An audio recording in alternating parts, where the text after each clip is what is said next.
ஸ்ரீ விஷ்ணு புராணம் 51ஆம் பகுதி ஸ்ரார்த்த வகைகள். ஔர்வ முனிவர் மேலும் கூறினார்.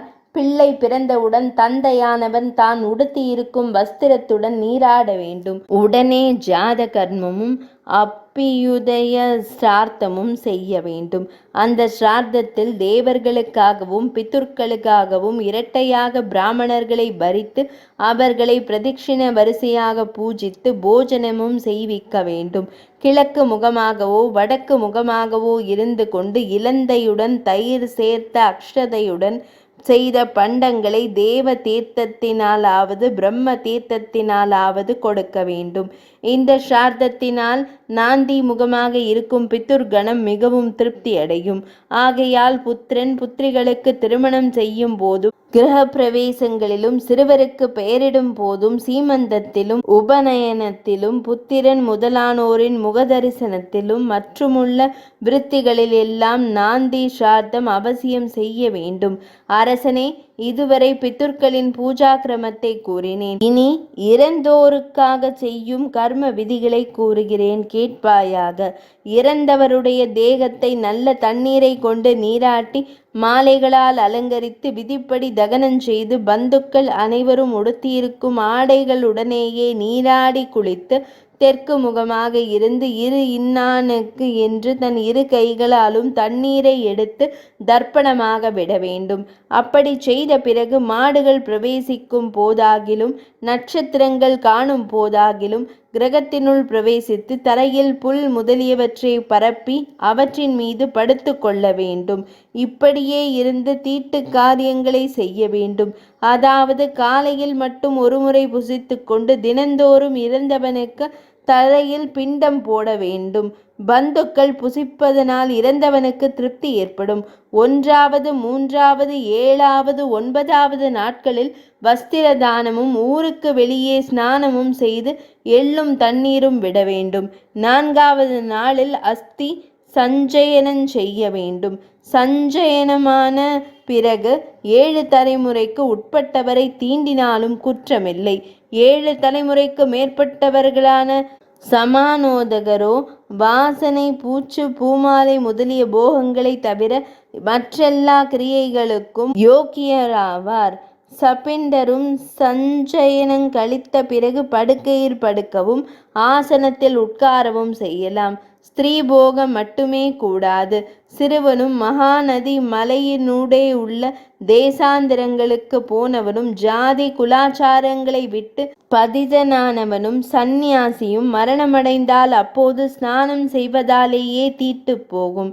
இப்படியே மனப்பூர்வமாக ஜலம் விஷம் உரிப்போட்டு கொள்ளுதல் முதலானவைகளினாலே செத்தவர்களை பற்றியும் தீட்டு கொண்டாட வேண்டுவதில்லை. இப்படியெல்லாம் இறந்தவர்களை பற்றி ஞாதிகளுக்கு 10 நாட்கள் தீட்டு உண்டு. ஆகையால் அந்த 10 நாட்களும் அவர்களுடைய அன்னத்தை பிறர் புசிக்க கூடாது.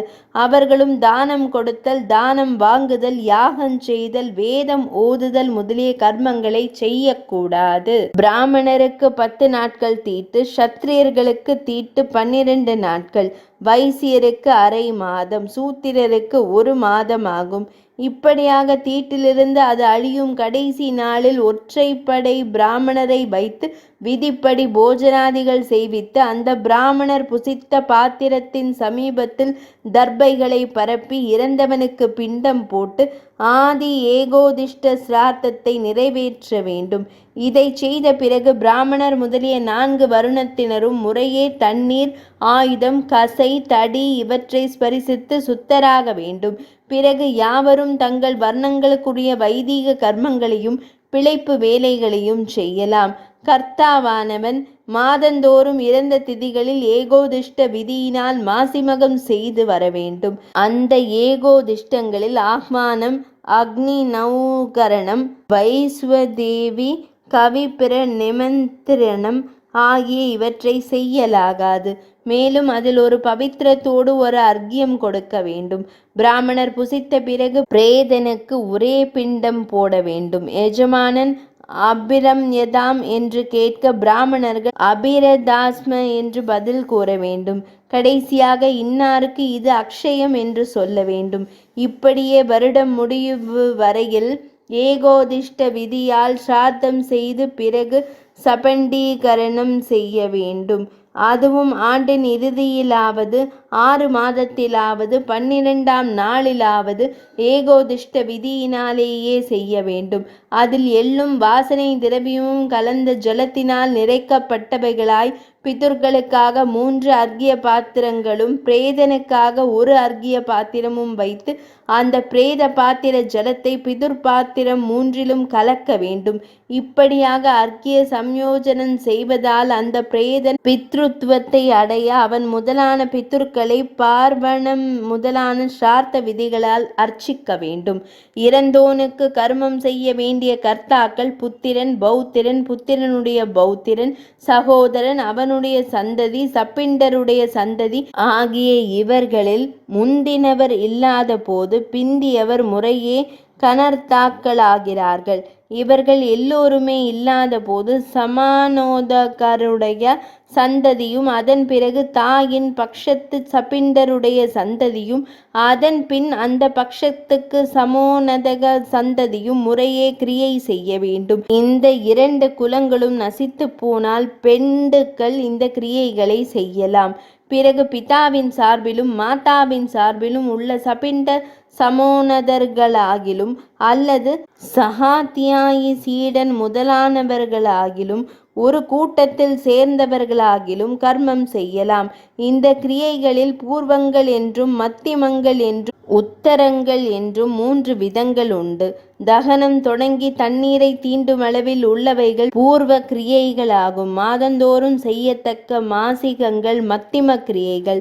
பிரேதன் பித்துர்களில் கலக்கத்தக்கதான சபண்டீகரணத்துக்கு பிறகு செய்ய வேண்டிய பித்துர் கிரியைகள் எல்லாம் உத்தர கிரியைகளாகும். தந்தை தாய்களுடைய சபிண்ட சமானோதகர்களினாலேயும் சகாத்தியாதி முதலானவர்களினாலேயும் பொருள் எடுத்து கொள்கின்ற ராஜாவினாலேயும் பூர்வ கிரியைகள் செய்யப்படலாம்.